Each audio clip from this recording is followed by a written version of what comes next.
GlobalMed has been an industry leader in telemedicine hardware and software development, and much of the credit goes to Michael Harris, who is the Chief Innovation Officer for GlobalMed. You lead a development team here at GlobalMed, and you use Devops. Tell me about that. Yes, we do.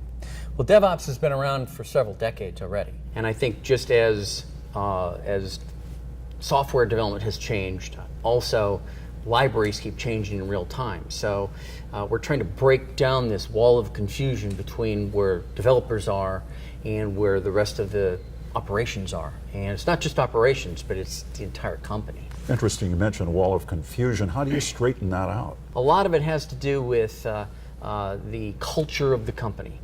You need culture. This is a shift inside of the company itself. So you don't just pull away on software developers. You get operations, you get IT, you get everybody involved from testing all the way down into technical writing. Healthcare is one of those unique industries where technology is important, but people are cautious and they're suspicious of new ideas. How do you overcome that with Devops? I think by bringing the culture of all the departments together.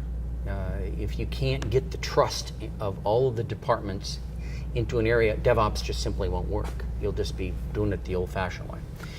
If we can bring everybody together and give them the storyline, this is the goal.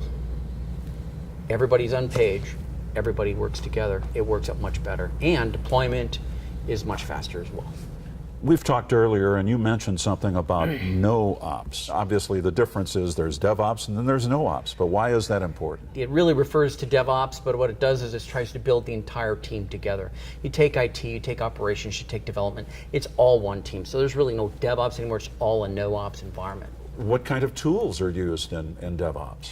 So right now, in this day of age, we've got a lot of really great tools. I'm not trying to advocate any particular brand, but there are things like Jenkins, there's Puppet, there's Chef.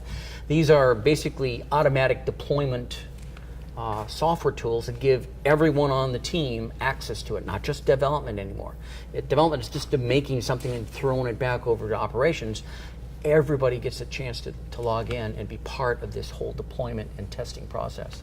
How does DevOps improve the customer experience? Listening to the customer is probably the most important piece. So as now we have this collective, if you will, this no-ops environment where everybody's working together, the feedback from the customer and the tools that we use that go right back into the rest of the mix so that everybody gets involved with it. There's a special conference coming up in Berlin that you're going to be part of. Tell us about that. So Dale Rickert and I have been talking, for 6 months or so, and he got us invested in this this conversation that's getting deeper into DevOps within the healthcare organization. And he has put together this amazing seminar or summit that is coming up in November, which he has asked me to be part of. Who should attend that? Who are the people who would benefit from that conference? I think the chiefs from healthcare facilities, Merrick, GE Healthcare, I believe they're going to be there. These types of organizations that are trying to propel their software out faster as the shift is changing faster than we can keep up with it right now. So you're going to be there. Why don't you join them? You'll be there too.